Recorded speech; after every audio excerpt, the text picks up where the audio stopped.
What follows is what was meant to be a brief history of leg locks in BJJ, but has evolved into something rather more complex. Leg locks in BJJ, a short-ish history.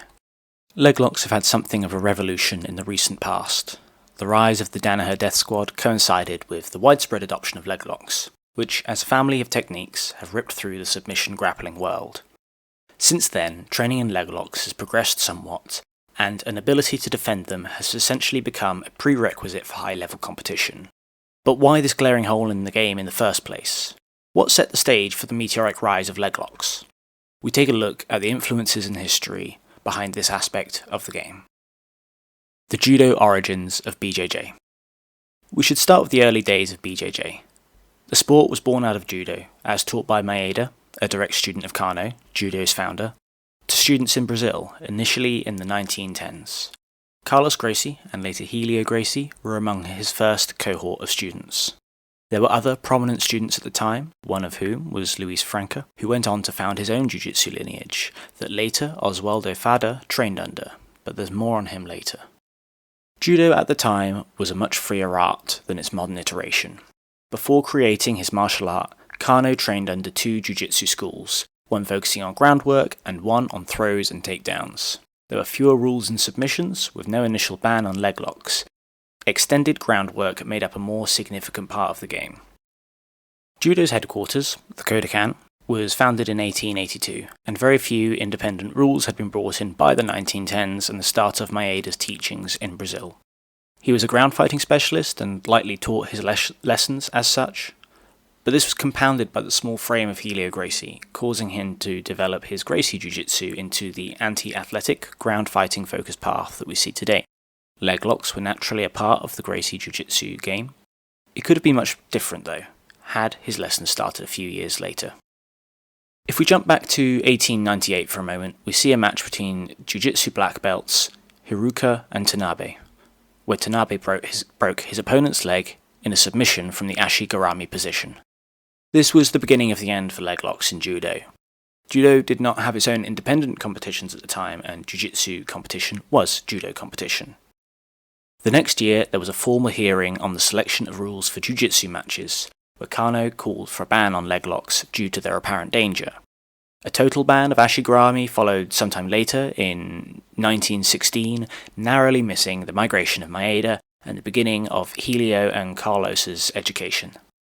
There were still leg locks within Jiu-Jitsu competition, but after a knee bar in high-level competition in 1921, under similar circumstances to the 1898 match, leg locks were officially removed wholesale in the 1925 rule adjustments. Other techniques, namely attacks of the joints aside from the elbow, were also removed from competition at this time.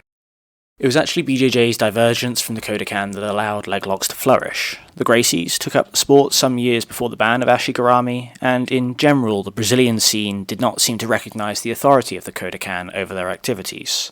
There was also a philosophical divergence that existed, where judo emphasised the importance of helping society and within the way it was taught, likely influencing them to remove the most dangerous techniques from their curriculum, while Gracie Jiu-Jitsu concerned itself primarily with the effectiveness of the art and the efficiency of movement. It was a philosophy honed on the streets and the beaches of Rio, not in the minds of philosophers. That said, though there was no outright ban in Gracie Jiu-Jitsu, the Kodokan choices did influence the curriculum, and footlocks soon became an underdeveloped part of the game. A clash of schools. The next chapter in our story brings back the Luis Franca lineage and his student Oswaldo Fada. Franca moved to Rio, as the Gracies had done, and began teaching Jiu-Jitsu. His own student base appeared to focus on police officers, servicemen, and the poor of the favelas. One of these military servicemen was Oswaldo Fada, who, under the tutelage of Franca, was awarded his black belt. In the 1940s, Gracie Jiu-Jitsu, though well known, was taught at a cost that was simply prohibitive to most people living in Rio. With the mission of spreading Brazilian Jiu-Jitsu to people of all class backgrounds, Fada followed the philosophy of his sensei and began teaching in more accessible locations free of charge. It would appear that where the Gracie lineage saw the business benefits of the art, Fada and Franca focused on a more philanthropic approach. It was at the start of 1950 that Fada opened his own school. In 1955, a statement was made. "We wish to challenge the Gracies. We respect them as the formidable adversaries that they are, but we do not fear them. We have 20 pupils ready for the challenge." The challenge was met by Helio with a student cohort of his own. There is some controversy regarding the victor of the tournament, however, Fada's superior knowledge regarding leg locks was more than evident. The next year another contest came, with controversy of a different sort. The leg lock prowess of the school was well known, and where the Gracie school did not have the experience in this area, they came out in force to shame the leg lockers. Upon each lower body attack being attempted, the Gracie crowd would shout "Sapatero," translated roughly as "shoe fixer," so as to discourage the attacks. By most accounts, the Fada team won that event by a considerable margin. The whole event reeks of classist division. The Gracie students at the time stemming from the middle and upper classes, shaming the students from the working class backgrounds, using a job that they could very well be doing as a slur. For context, a sapatero is not someone who makes shoes, but someone who fixes old and broken ones. They would not be able to compete with the artisans who would make the shoes from scratch, and would instead serve members of the favela, too poor to afford a new pair.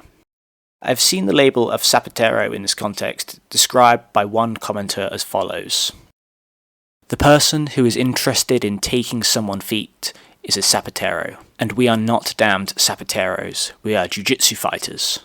We are better." Gentlemen fight on their feet. Shame and classist messaging have often been tools for shaping the way in which people fight and conduct themselves. Ground fighting is usually the area that attracts the most shame, which is one of the reasons, amongst others, that wrestling so commonly ends with a takedown. Catch wrestling for years was considered a scrappy, ungentlemanly pursuit, while someone more upstanding would take part in, perhaps, Irish collar and elbow or Cornish wrestling. Catch wrestling was something for miners and weavers, for the working classes. The avoidance of feet has an interesting parallel in Muay Thai, where a teep to the face might be considered a mark of great disrespect. More recently, MMA has been described as human cockfighting, while boxing is promoted as a proper sport. As late as 2017, Meryl Streep, as part of her speech at the Golden Globes, announced that mixed martial arts are not the arts. Considering the setting, the classist undertones were once again all too obvious. It seems that though the Ju-Jitsu community has accepted ground fighting as a completely legitimate way to fight, they have still managed to find something that is beneath them. In this case, it was footlocks. Even in 1996, at the first Pan American Games, Eddie Bravo recounts a story of being on a deep toe hold and being booed into letting go. Jean-Jacques Machado was his coach at the time, who, upon seeing the reaction of the crowd, had to implore Bravo to let go. Poetically, shoes were launched from the crowd for Eddie's efforts. How times have changed. Footlocks were kept alive in different places in the world. Catch wrestling, as mentioned, had a wide array of footlocks, and through this influence, Sambo adopted a similar game. Footlock specialists in Japan, such as Imanari and Sakuraba, give evidence of a different culture in East Asia despite the proximity of the Kodokan. The explosion of Jiu-Jitsu in North America, and thereby in communities that did not have the same aversion to zapateros, allowed the range of lower body attacks to grow and multiply, and I don't think that it's any surprise that it was on the coasts of the USA, with 10th Planet in California and Renzo Gracie's in New York, that the leg lock game really began to take off in a big way.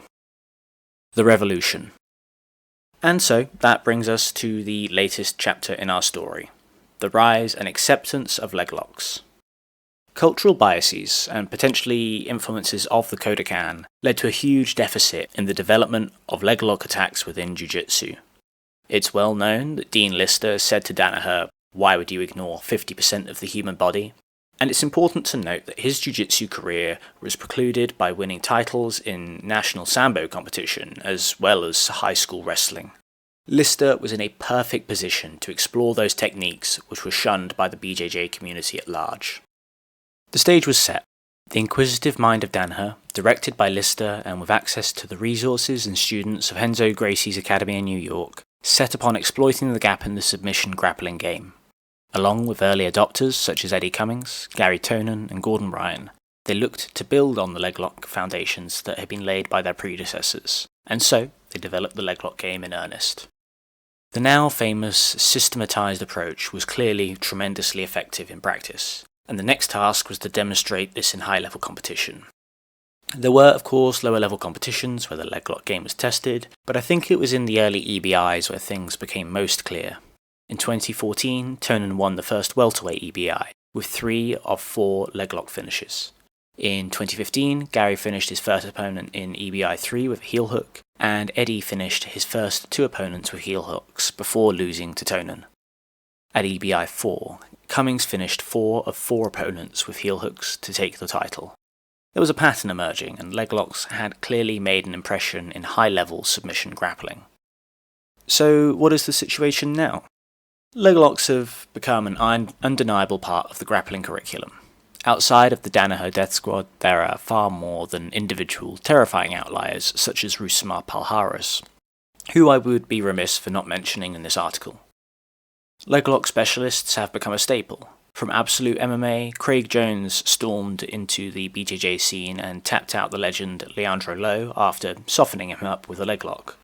Lachlan Giles from the same team was heralded as a hero after coming third in the 2019 ADCC Absolute, again using leglocks. This time, his own system, different from that designed by the Danaher Death Squad. Finally, in 2021, the IBJJF officially sanctioned no-gi leglocks in their brown and black belt divisions. Times are changing. Leglocks are no longer shamed by the community, and there's something to be said for being the leglock specialist at your gym. Entire games are built around these techniques, and tournaments are won and lost on a proper understanding of them. They can still be a blind spot in gyms though, as it's happened on more than a few occasions where I've visited places, only to find that it is not part of their game, and is something that few there know. I myself realised not so long ago that I have neglected this part of the game, and it was in need of serious development. There is a little way to go yet, until they are fully integrated at all levels. There will be evolutions to come, and I'm interested to see what the future brings us. Thank you for listening to my short history on BJJ leglocks. There'll be more history episodes coming, so please do like and subscribe, and please give me feedback, as it'll be fantastic to hear what you think. You can find us on all major streaming platforms as Combat Thoughts. You can follow us on Instagram. There's a blog, there's a podcast, and we cover everything from Ju-Jitsu to boxing to martial arts in general. So I hope you enjoy.